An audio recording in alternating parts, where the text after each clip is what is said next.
কচুয়ায় পূজা মণ্ডপ পরিদর্শনে বিএনপি নেতা মোশাররফ হোসেন মিয়াজি। কচুয়া প্রতিনিধি আহসান হাবিব সুমনের পাঠানো তথ্য ভিডিও চিত্রে দেখুন বিস্তারিত। চাঁদপুরের কচুয়ায় সনাতন ধর্মাবলম্বীদের সবচেয়ে বড় উৎসব শারদীয় দুর্গাপূজা মণ্ডপ পরিদর্শন করেছেন কেন্দ্রীয় বিএনপি নির্বাহী কমিটির সদস্য, বিএনপির মনোনয়ন প্রত্যাশী মোহাম্মদ মোশাররফ হোসেন মিয়াজি। তিনি 1 অক্টোবর বুধবার সন্ধ্যা থেকে রাত 2টা পর্যন্ত কচুয়া পৌরসভার সবকটি পূজা মণ্ডপ, কৈলান তুলপাই ও জলা তেতইয়া পূজা মণ্ডপ সহ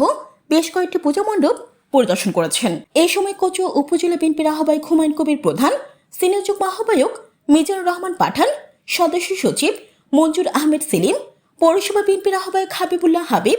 উপজেলা বিএনপির যুগ্ম আহ্বায়ক অ্যাডভোকেট মকবুল হোসেন মিয়াজি,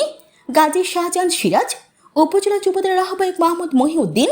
সিনিয়র যুগ্ম আহ্বায়ক মিজানুর রহমান স্বপন, সদস্য সচিব অ্যাডভোকেট মাসুদ প্রধানিয়া, পৌরসভা বিএনপির সদস্য সচিব আমানুল্লাহ আমান, যুগ্ম আহ্বায়ক এনামুল হক প্রধান, পৌরসভা যুবদলের আহ্বায়ক মিজানুর রহমান, সিনিয়র যুগ্ম আহ্বায়ক আলামিন প্রধান, সহ সভাপতি কামরুল ইসলাম, সদস্য সচিব দুলাল প্রধান, ইউনিয়ন বিএনপি সাধারণ সম্পাদক কালাম মেম্বার, 6 নং ইউনিয়ন বিএনপি সাধারণ সম্পাদক আমির হোসেন মেম্বার, সিনিয়র সহ সভাপতি মোস্তফা কামাল প্রধান, ইউনিয়ন যুবদলের আহ্বায়ক আহম বশির, সদস্য সচিব মাসুদ, উপজেলা ছাত্রদলের সভাপতি মোস্তফা কামাল প্রধান, সাধারণ সম্পাদক গাজী রশিদ, পৌরসভা ছাত্রদলের সমন্বয়ক ইমাম হাসান, পৌরসভা স্বেচ্ছাসেবক দলের আহ্বায়ক গাজী মাসুদ রানা, পৌরসভা কৃষক দলের আহ্বায়ক মফিজুল ইসলাম মধু সহ আরও অনেকে।